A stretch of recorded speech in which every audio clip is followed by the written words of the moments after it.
Hey, I think you missed my last message, but that's okay. I did. Just let me finish typing this thing out. Uh, Garrett is in the process of negotiating, doing scrim work and sound effect work for a film I'm trying to plan. Oh, do you need time? We could do this later. Oh no, no, no! That's uh, just three tops away, and then we're good. All right.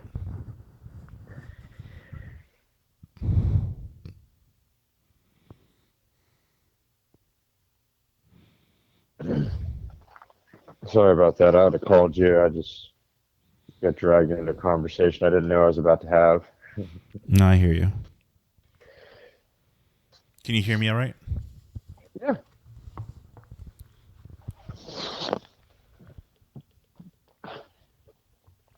So how you doing, Ryan?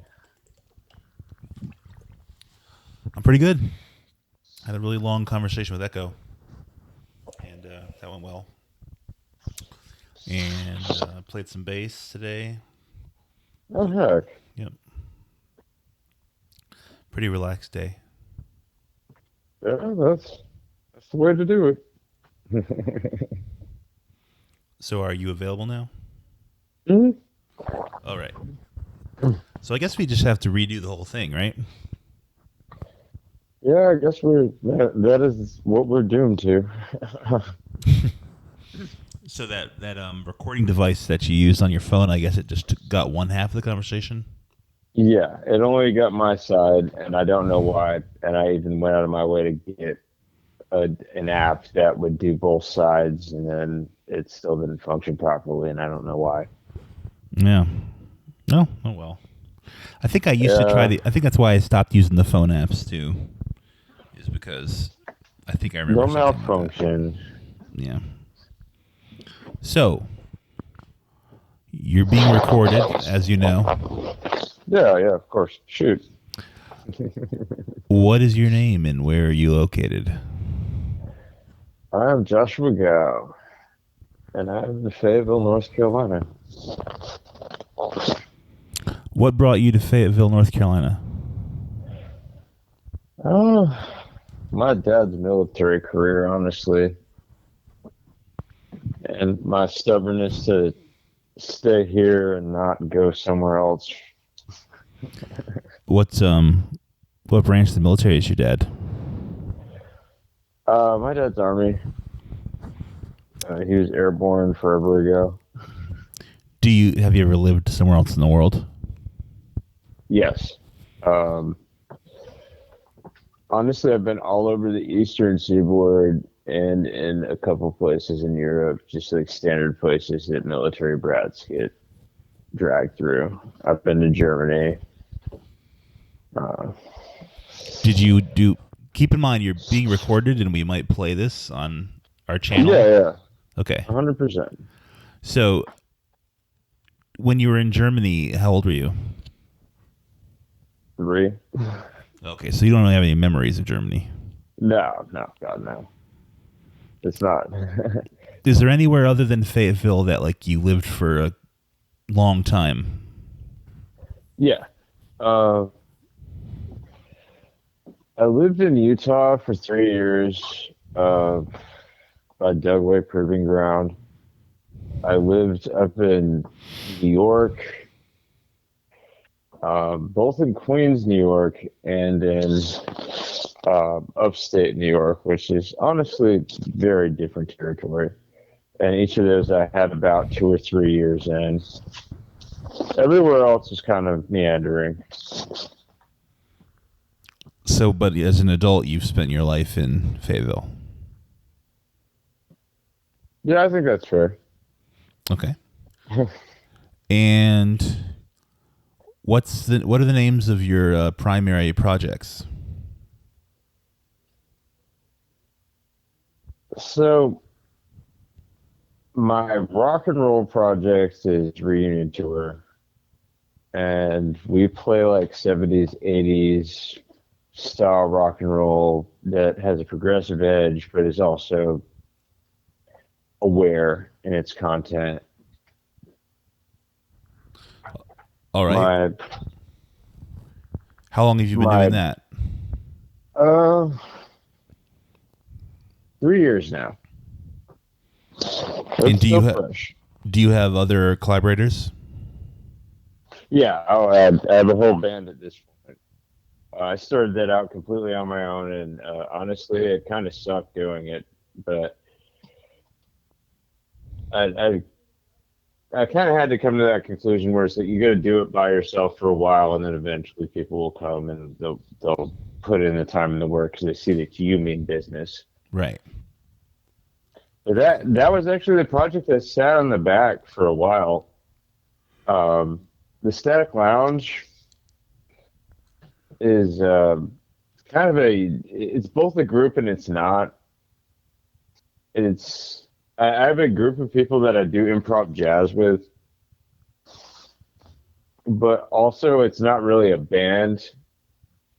Like it's a show and a concept, which it sounds weird to like just be like, yeah, there's a show behind this, and like, Well, but what exactly do you basically, have in mind? What is your vision for it? my idea around the Static Lounge is to give people like all the improv jazz or improv like noise or ambient with visual product behind it to kind of draw them in. I found that modern audiences just don't really stick to a lot of improv unless there's a visual element to it. When you say there's That a visual element, do you mean that there's pre-recorded things? I will compose for live events for the Static Lounge. I will compose 20 to 40 minute short films, basically. Like I'll just that's what I do, and they're new every single time. Nice. So you And never that's repeat them? You never bring the same one back again? I have not up to this point. Now, when you do this, do you have a certain style of playing in mind, or is it, or do you like riff off of what's happening at all? That's actually the beauty of this for me is I know what the visual representation of what we're doing is going into this, and no one else ever does. And like I'm also the rhythm section in the Static Lounge at this point. So like I'm almost the director of a film that's going on in real time. Do you ever work with like live visual processing? I haven't because of the fact that I've been the only person doing the visuals at this point. Mm-hmm. And so like both being on stage and then doing the visuals, I have to pre-do the visuals. You know what I mean? Mm-hmm. Mm-hmm. Because I know that I've in the past, like Echo would use like a visual synthesizer hmm or things like that. So how is that played out at the live shows? Do people enjoy it? Do your other band members kind of get it and vibe with it? You know, I'm gonna tell you that that's actually been the weirdest property out of all the properties that like I've gotten into as an artist, where like people are actually really into it, and I'm taken aback by it. Mm-hmm. I had to be convinced by friends to take this seriously. Like it's like that. Like I always had the vision to like do a visual thing that's like improv and get that out there, but I never thought that I'd be having bands with a projector and like really making short films and doing that. Mm-hmm. Do you Uh, feel that people are hungry for something a little stranger like that? yes, that has been the weirder experiences is that people are really into that. Of all the stuff that I've like gotten into and tried to make more accessible, that's the thing that I hear the most about at the end of the day. Now, do you think that that's because of the unique brand that it has? Like You know, it's memorable. it really is an outlier. Like I don't know. I don't know what to compare it to. Like honestly, even if I'd like told the listeners what I was presenting, it would be really hard to be like, okay, so I got three or four dudes playing music, but also they're shifting in and out of visibility. Now, And like, I just, sorry, would you say that when you make your films, do they have a narrative arc to them, or are they more abstract? currently they're very abstract, especially for the Static Lounge. I try to leave everything very open to interpretation, where it's more of a feeling and an aesthetic rather than it being like a narrative experience. Got you. Now, the entirety of the 25 to 45-minute set, things are going to get wilder. That's how I plan things. Of course, of course. And is it a lot of instrumental? Is it mostly instrumental? That up to this point has been the way it's gone. Is it's been entirely instrumental. And do you find that there's like a natural progression to it? Like, does it build to a climax and release, or is it more scattered and experimental? That's a very hard question to answer. The group of the people, like the group that I work with right now, it's both. Like we go in sometimes and we just mess around and like it's completely ambient for 45 minutes sometimes. Oh, okay. I'd call that experimental. That's yeah, that's what it is, but sometimes we're not actually like chasing anything. And like when we're doing a live show, we'll intentionally like crescendo somewhere or do that because it's part of the presentation. I see.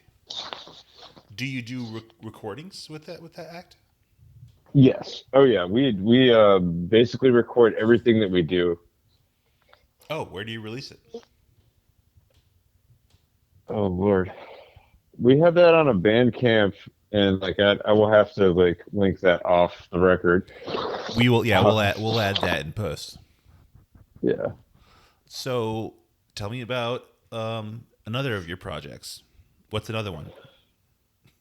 So Nick's Void is my solo project, and that is my spiritualism project. Like that is my connecting to the everything else. Hmm.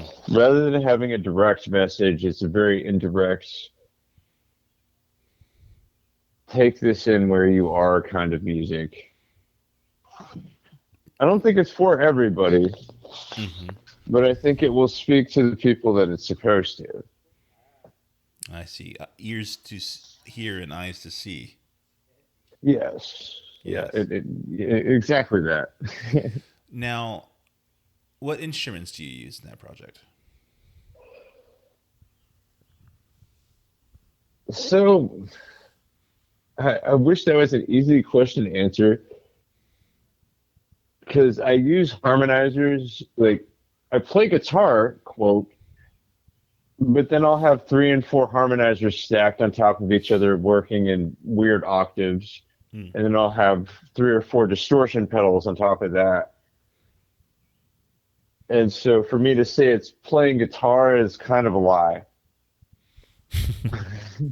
Like I'm playing synthesizers, there's just a guitar behind that. Yeah, you got the guitar as the oscillator, and then everything else Yeah, is. That's cool. Do you also mess with it in post? Do you add it like effects in post? I try to actually do it all in pre. Yeah, actually, the most editing I will do is even stuff out so it's listenable. Right. Because as I'm recording it, the differences in like volume levels are way more dramatic, and it's kind of intolerable if you were listening to it as a person just taking in a CD. Like So, but you do release CDs. I do. Uh, I have the first Nick's Void album, Dirges, on like I still have like 90 copies of that. Hit him up, people that are Yeah, listening to this in the future. $10. It is a pearly, pristine pressed copy. Like, let me tell you, I paid all the money to make them like legitimate. It has the plastic wrap and everything. A steal at $10. Yes, a complete steal. What's the name of the album? Um, for those we have lost, one, dirges. I know, what a peppy title. Well, what's we're getting there. What's it about? So when I stopped doing reunion tour for a couple of years, and COVID was happening, I wrote some very different music, and it really centered around suffering and the human experience and just how universally awful it was for a little while. Oddly relatable, I think, at this moment in time. Yeah. And that entire project, there are no lyrics because I wanted anybody to be able to access it and understand that this is just like the place that you can grieve or be free of all of it. Now, how did you organize the album? Like, do the tracks have like themes, or how does that work?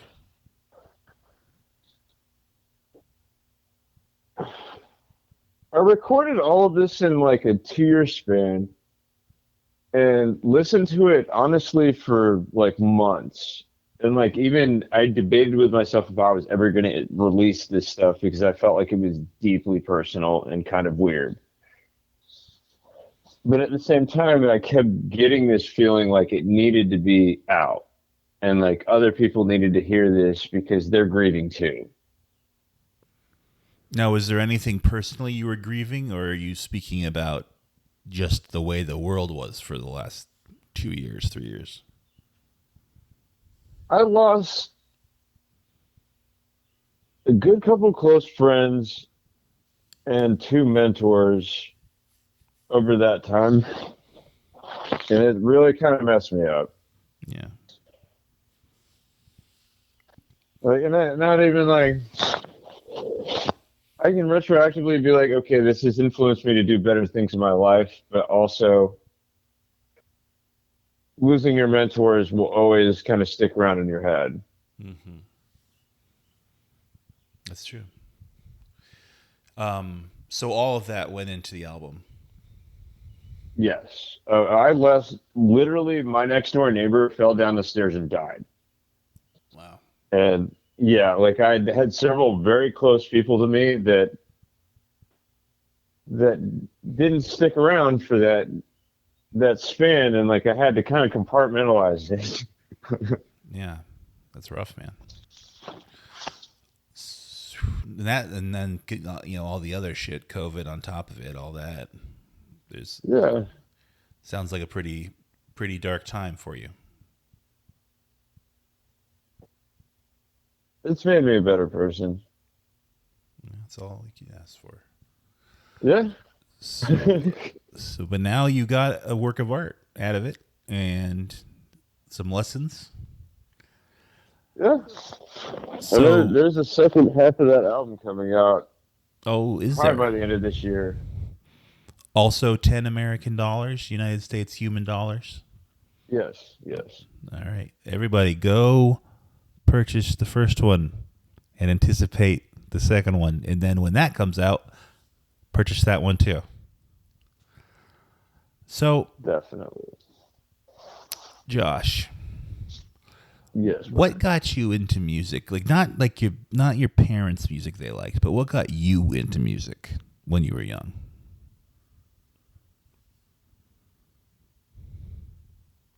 It was the only time I felt like everything was all right as like a kid. I moved around a lot. I was kind of all over the place. And so like all the physical stuff of like being a normal person and being like, okay, this is my home. or these are my people, all of that. I never had that. Mm. So music was kind of my grounding thing. It was just my center. I could just dump into that. And then like I could get on the boards or whatever on the internet and talk to other people that were into that.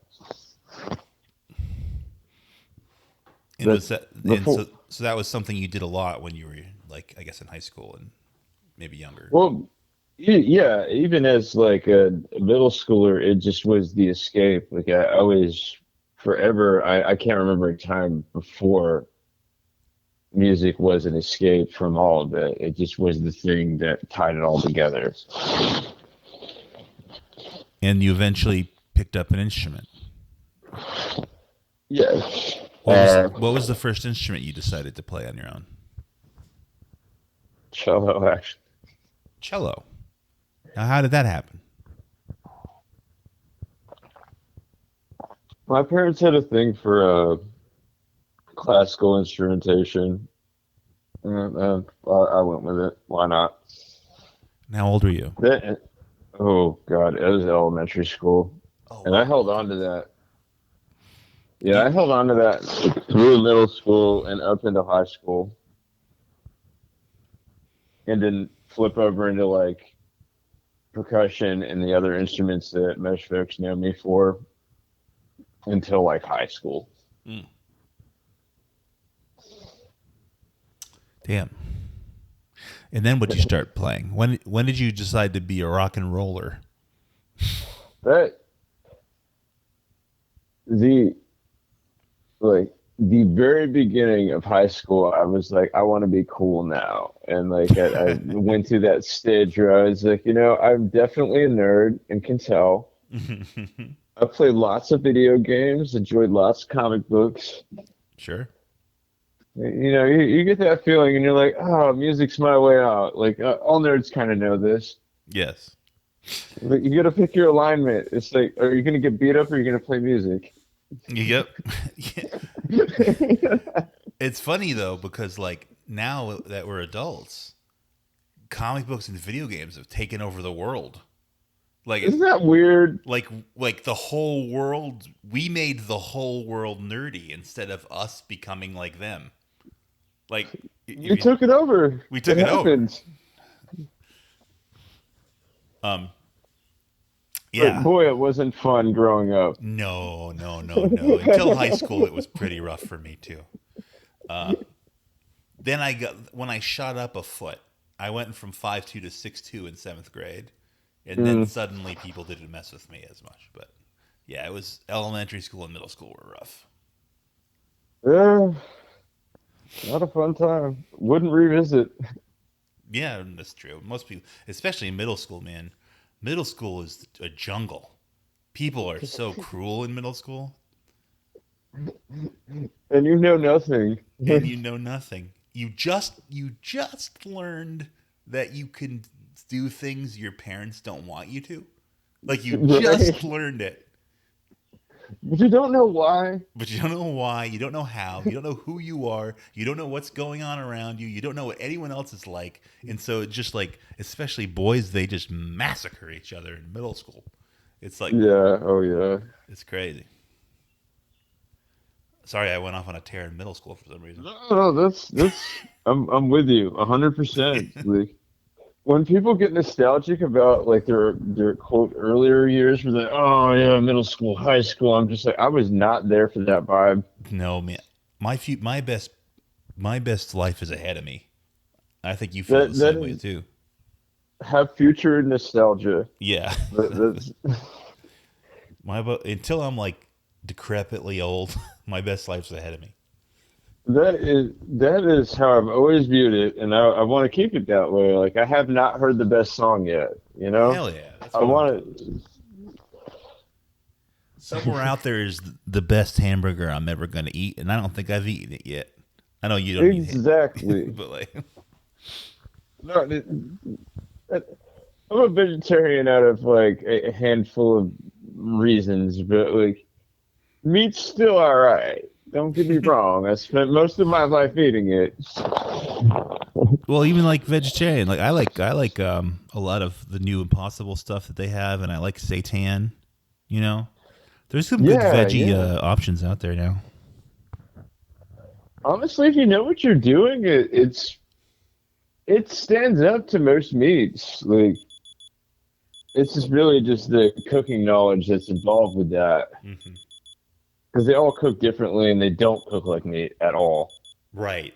Texturally, it's different. Yeah. But it tastes great. I respect vegetarians completely. I was a vegetarian for 4 years in high school. Oh, right on. Then you've done the work.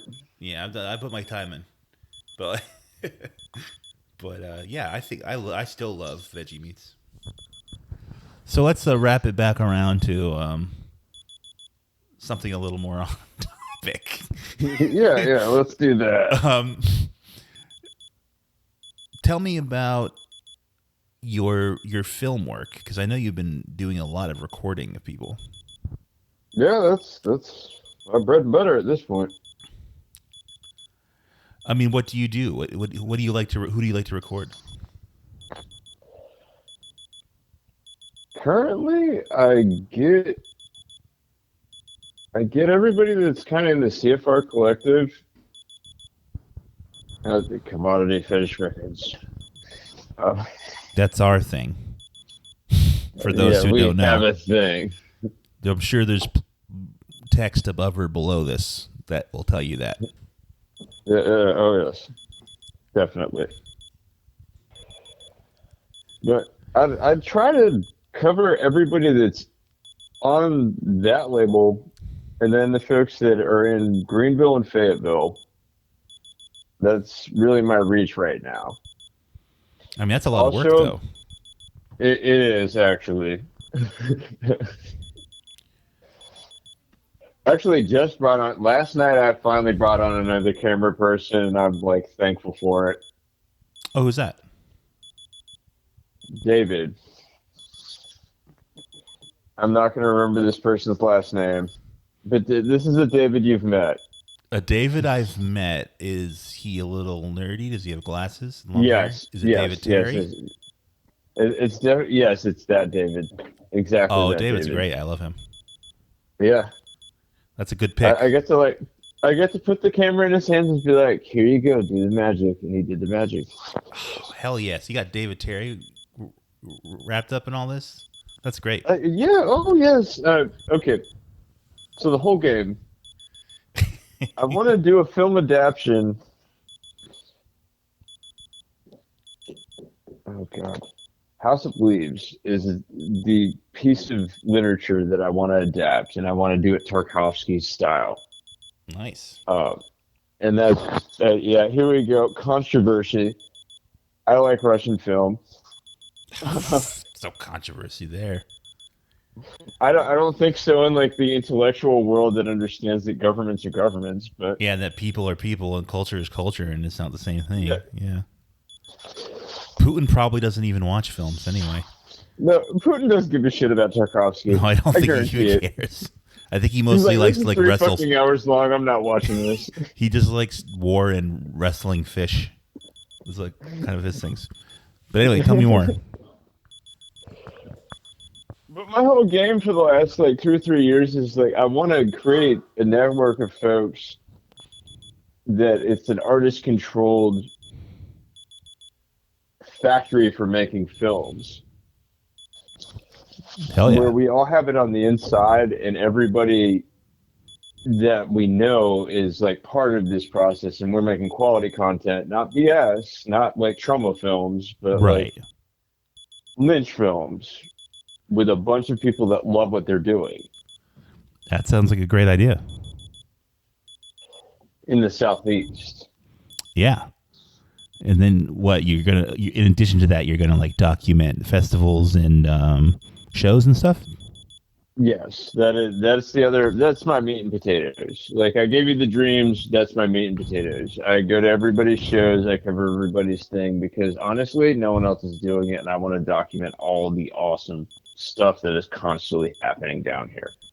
Hell yeah, because I believe you did Spaz Fest Babylon, didn't you? I did.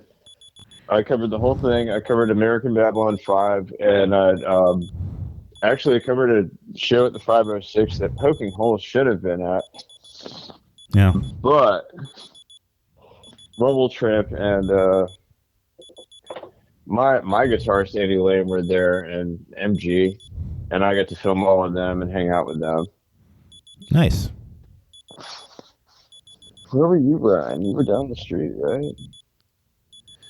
Yeah, I was down the street doing my thing, whatever I was doing at the time.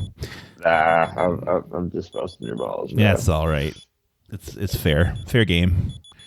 Do you think you're gonna document some of American Babylon 6? Oh, definitely. I now have a second camera person for that job. I intend on documenting all of American Babylon 6. That's amazing. Incidentally, for those of you listening, American Babylon 6 is going to happen September 2nd through 5th at Panther Lake outside Willow Springs, North Carolina, south of Raleigh. So check out American Babylon 6. A lot of promo in this interview. It's not a commercial, but it is. We are a commercial for ourselves. We don't get paid to do the commercials, and we don't pay to do the commercials, but we are the commercials. Entirely artist controlled and supported. That's what we do. All right, friend. Now I'm going to ask you the magic question I like to end with. Is there anything I haven't asked you about that you would like to talk about? Yeah,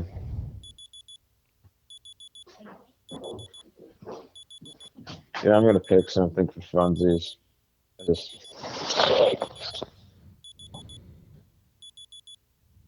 So, Ryan, have you seen Outside Range? Have I seen what? Outside Range. No, I don't even know what that is. Oh, shit. It's actually like... God damn, I'm being such a non-sequitur, and I'm sorry for that. No, let's just roll with it. That's fine. This is what Issues is all about. This is why our interviews are real. Go ahead. Outer Range is a series that is like basically Hard Country / Twin Peaks. That sounds like a winning combination. It's so watchable. It's so damn watchable. It's not funny. But the real stars, and I kid you not, the real stars of this, and this is why I brought it up, the fucking cowboy hats are impeccable. The hats themselves. Yes, the cowboy hats. It's like the acting's great, all of the everything. Where I was like, oh, this series, like, just watch this. But on top of that, the cowboy hats. So we're endorsing the hats on this program. We are currently. This is the discussion we're having. Is like the hats. Those hats on that show, God tier. Issues Magazine seal of approval for those hats. Like, I'm telling you, we are not being paid to promote these hats, by the way. No, not at all. But those hats, oh my God. I'm gonna have to check. You're gonna have to DM me a picture of one of these hats. I will definitely take screen caps after we get off the phone and shoot it to you, so you can have the laugh with me.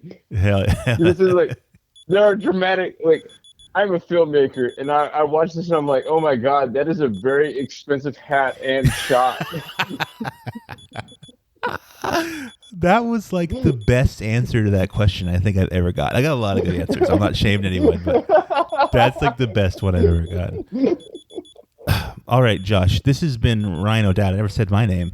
It's been Ryan O'Dowd interviewing Josh Ryan Gow for Issues Magazine on channel on YouTube, if you've heard of it. Josh, I think we're good here. What do you think? I think we're good. You have a good night. Until next time, Ryan. All right. Do the same. Bye. Bye.